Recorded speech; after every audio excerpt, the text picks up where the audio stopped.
Hey, Dr. Laura, welcome to the His and Her Money Show. Hello, Dr. Laura. Hello, you both. Thank you so much for having me. We're glad to have you here. We're going to be talking about a tough subject, man, but it's a subject that's more prevalent than probably gets enough shine or credit. And we're going to be talking about how to handle life with toxic people, family, friends, and how to not let it negatively impact relationships and the marriages that you are trying to build. But before we start digging into all of your great advice, can you just introduce yourself and say hello to everyone that's tuned in right now and let them know what you're all about? Sure, I'm Dr. Laura Dabney. I'm a psychiatrist, and it's a little confusing because most psychiatrists actually work with medications, but I do mostly psychotherapy. That's so much more interesting.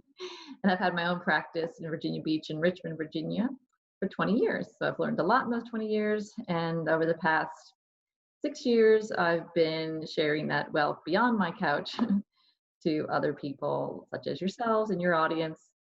And I really enjoy this part of my job very much.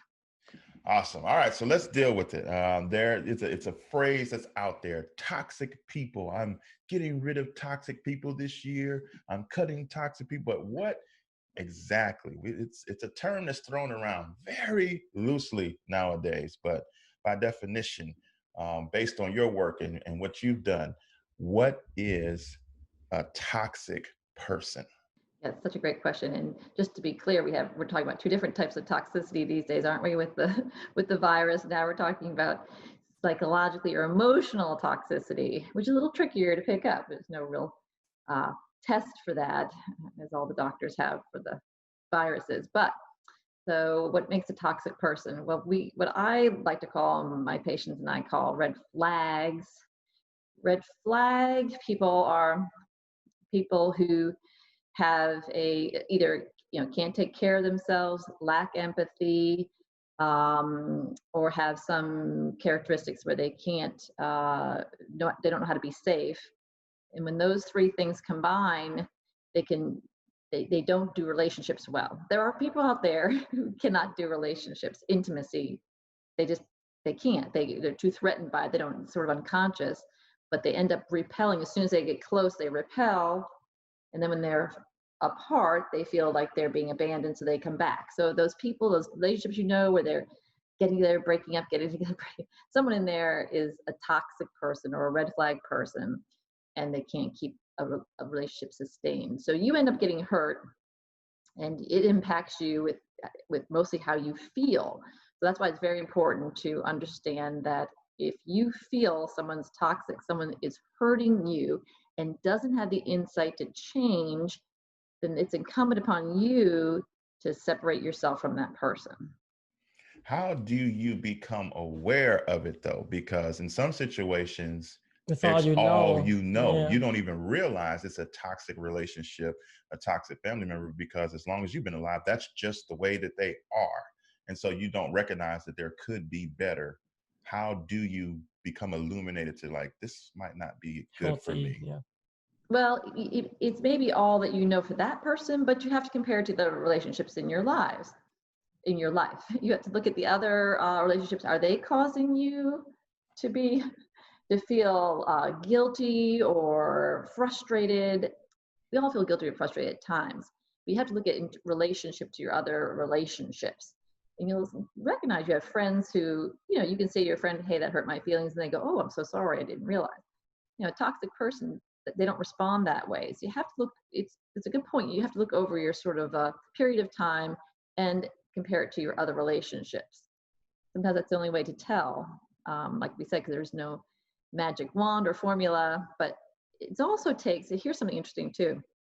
A lot of people have difficulty admitting some feelings. This never ceases to amaze me, even though I've been seeing it for 20 years. And the three feelings a lot of people can't have difficulty admitting are anger, sadness, and neediness. Okay, they call those the enemy emotions. If you have trouble with your anger, if you have a hard time saying, I am angry because you feel that, especially if it's someone you like, then you're not going to, as you say, you're not going to have, you can't own the feeling that you're angry. This person makes you angry way more than anybody else, and therefore might be toxic. So you have to be able to accept that we do get angry at people we love and care about. In fact, the opposite of love isn't hate or anger, it's indifference. So it's very common to be angry at someone that you love. And if you can recognize the anger, then you can start assessing it.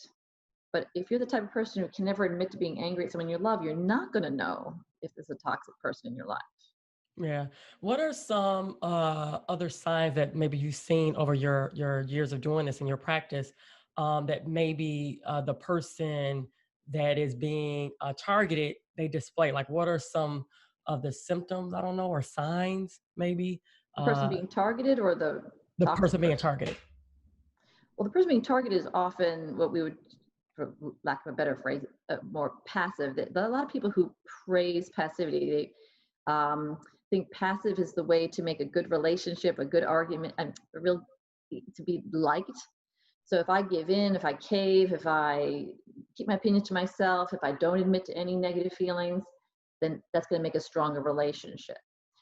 Ideally, we want everybody to understand toxic, there's negative passivity and there's positive passivity, right? So there's times to be passive and there's times to be aggressive and be able to move back and forth between. So a lot of people who are targeted by toxic people have often elevated passivity to this level that it shouldn't be at.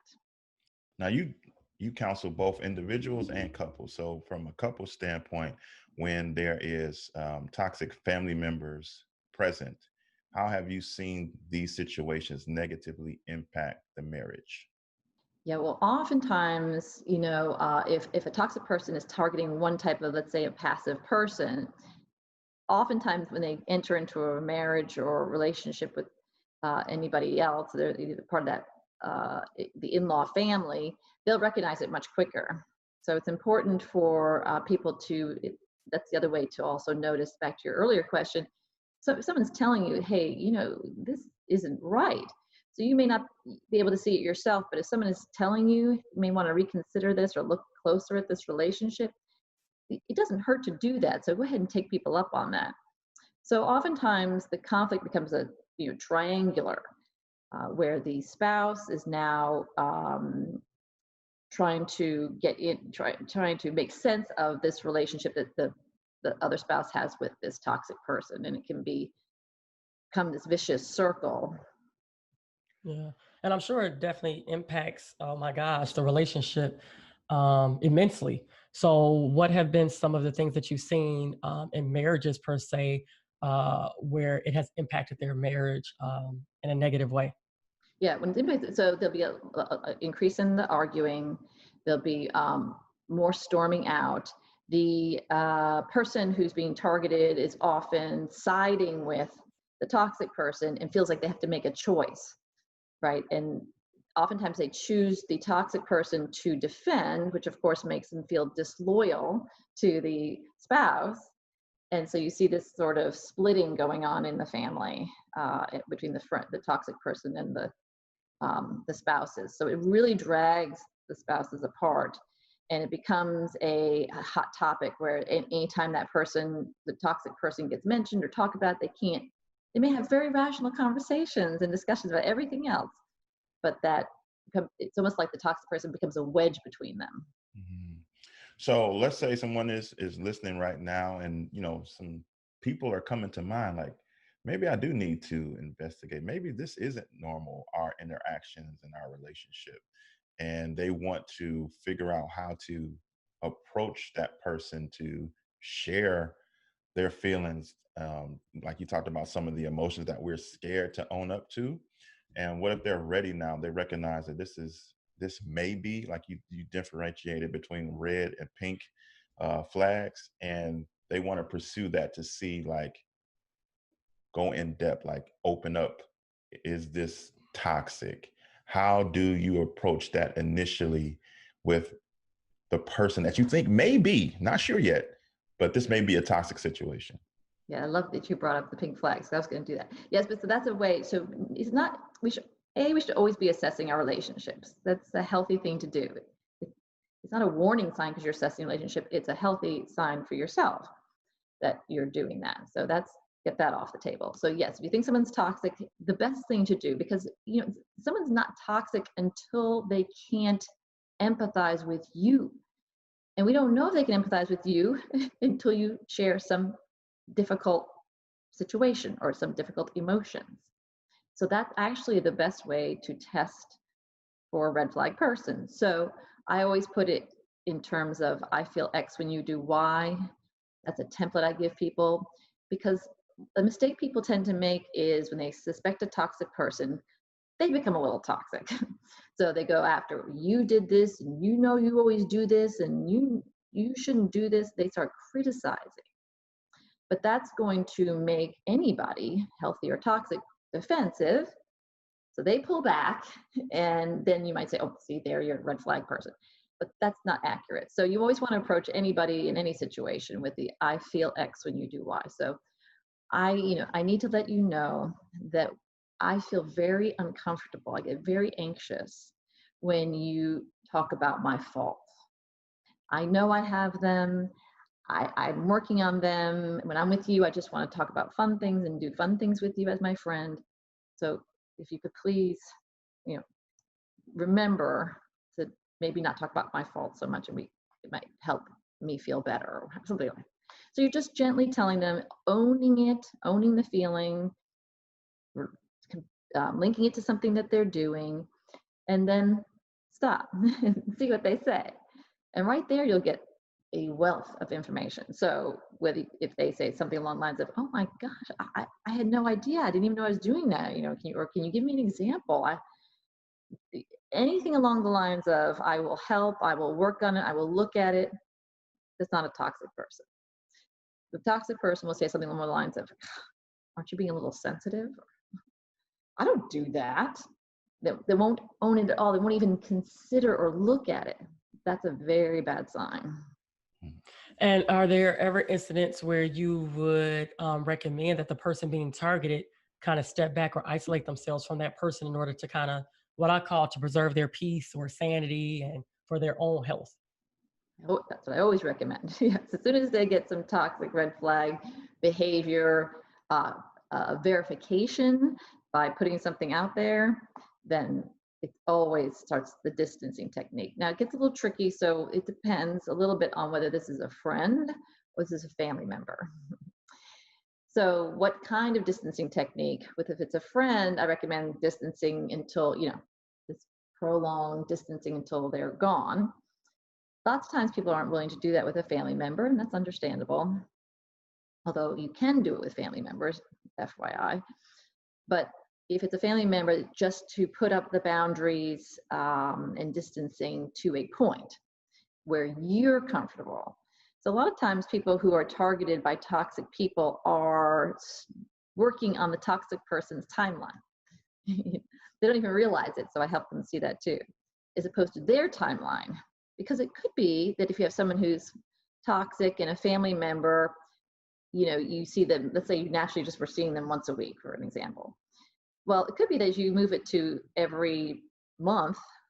That might make you don't get stirred up as much by them. So it's workable, right? They're not impacting you as much. So it should be a subjective thing. Where do you feel comfortable? They could be begging for more time or criticizing you for not seeing them enough, but you have to put that aside and find the space that works best for you. Now, Dr. Laura, we gotta keep it all the way real on the His and Her Money Show. That is possible. Like you said, there's a differentiation between friends and family, but man, if it's a parent that raised you, if it's a sibling that you grew up with and you've known your whole life, and then you come to an awakening like, man, I need some distancing. That is super hard to execute because of the closeness of some of our family relationships. So if somebody has some apprehension, like maybe they've been tuned in and they're like, you're right, Dr. Laura, you're right, Dr. Laura, you're right, Dr. Laura, but I love my parents. I love my siblings. I love my spouse. How am I going to implement this distancing technique from somebody who I love / I also recognize is toxic? I have to tell people all the time, loving someone does not mean seeing them all the time. Seeing somebody all the time does not equate to more love.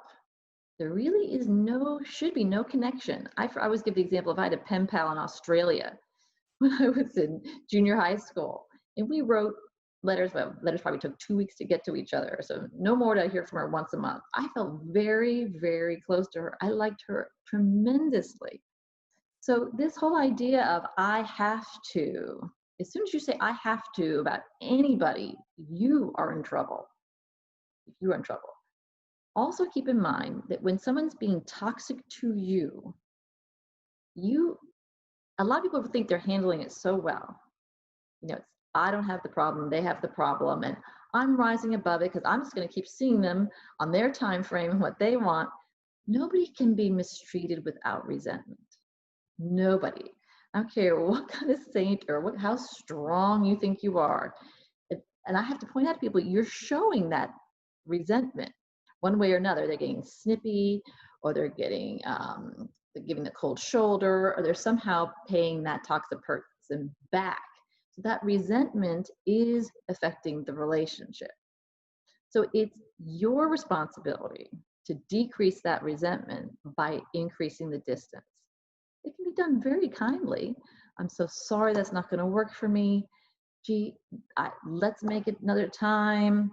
You don't have to say to the person, you're toxic and I need to distance. You just have to implement that a little bit more. So sorry, I got other plans. I promised my spouse, I promised my kids, gee, it's a bad time. The socially normal ways we distance from people. Everyone knows why life insurance is important, but many of us choose to ignore the reality of what would happen if we were to die suddenly without proper protection. The results could be devastating for your surviving family members, leaving them with a large bill for your final expenses, or even worse, loss of the family home because they can no longer cover the mortgage. Term life insurance gives you peace of mind at a price you can afford. Term life insurance allows you to meet your financial obligations today while still protecting your family's future tomorrow. If you don't currently have a life insurance policy, you are not alone. According to Life Insurance Statistics and Facts, which is a report put out by the life insurance industry, about 43% of the population don't own a life insurance policy in any amount. Wow. Buying life insurance doesn't have to be complicated. Legal & General America make it easy for you to protect your family's financial future. As one of the nation's leaders in low-cost, high-quality life insurance to over 1.3 million families, they know how to protect you. Legal & General America makes understanding and applying for life insurance easy. You can get a free quote by going to hisorhermoney.com/LGA. The links are also in the description box below. That most toxic people are either toxic because maybe they saw that somewhere, maybe it happened to themselves. So how do you stop this cycle for the person that's being targeted? How do you stop the cycle as far as that maybe they won't do it to their children or to their spouse or to their friends that come into their lives? Yeah, the people who are targeted and aren't red flags, they're not going to pass that on. But the people who are everybody who is red flag toxic person, definitely, almost all of them come out of very, very difficult childhoods or backgrounds. So absolutely, that has been found in studies to be true. But if you have a toxic family member and maybe you picked up on some of their, let's just say, bad habits, but you're not toxic themselves, again, the key is always to listen to the person you are having the relationship with.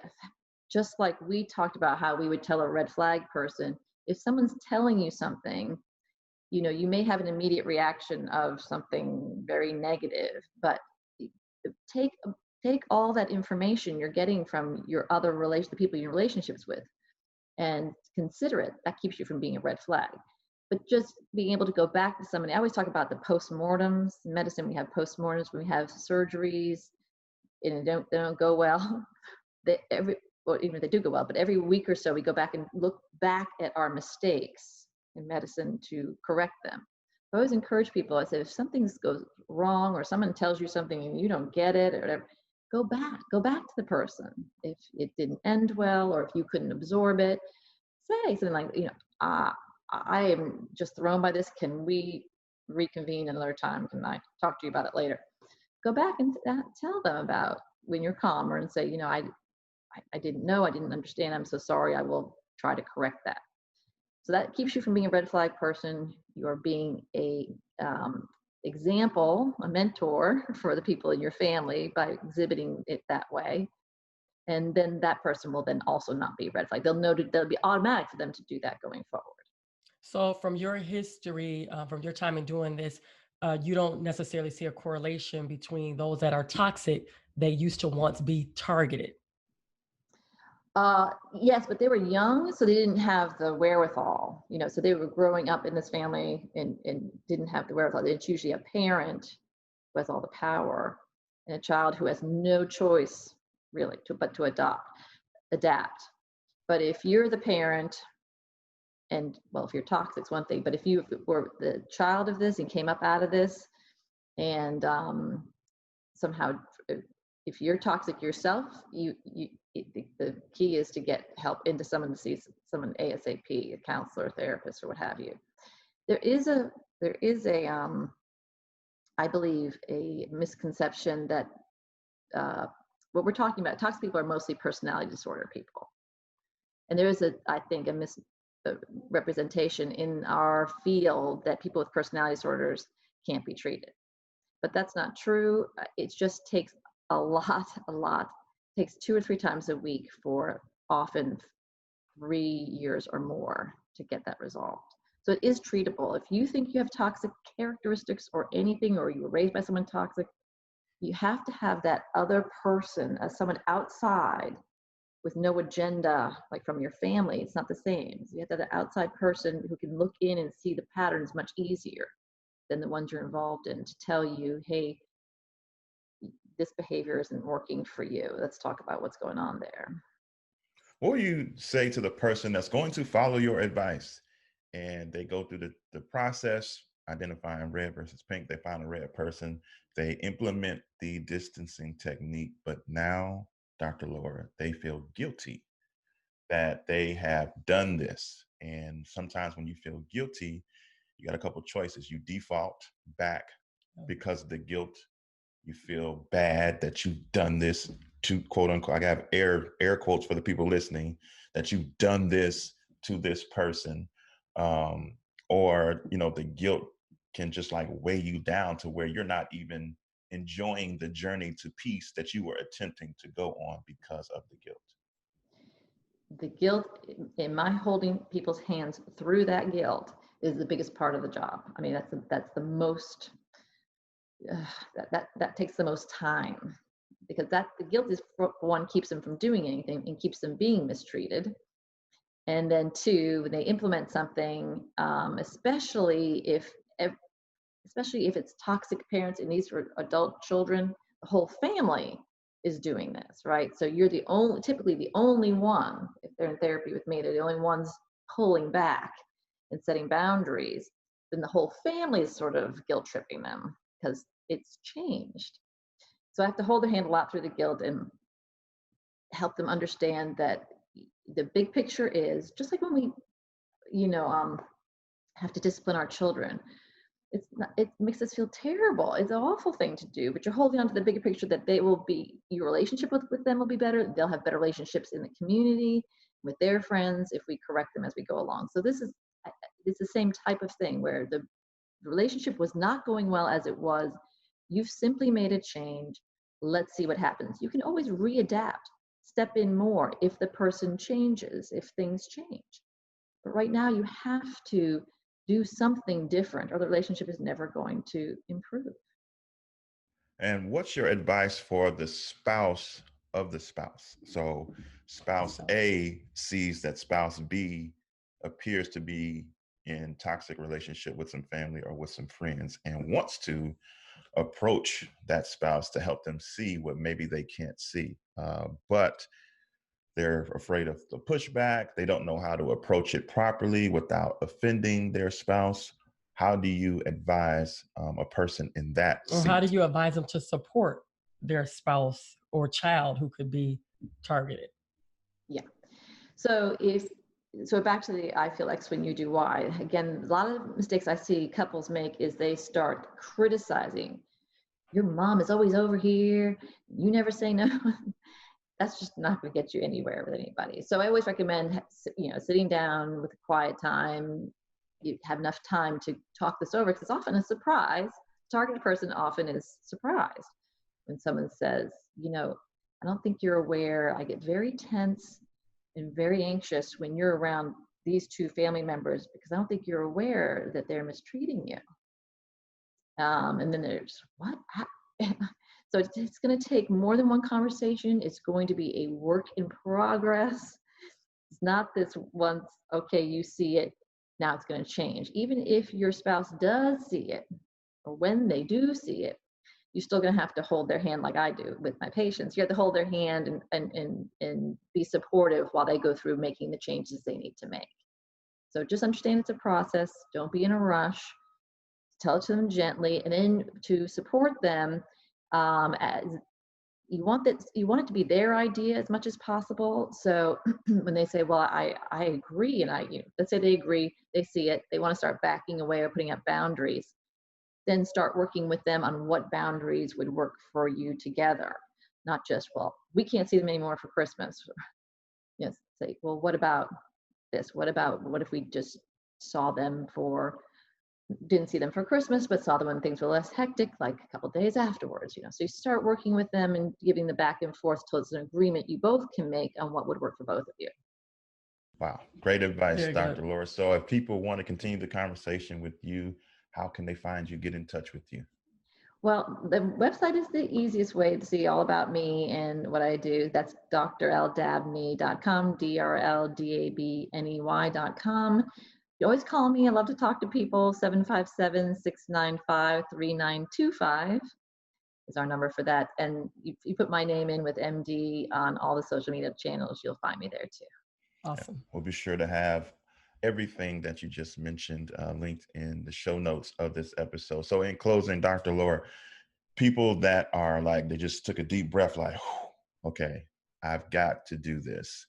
But they are hesitant. They are nervous about the journey.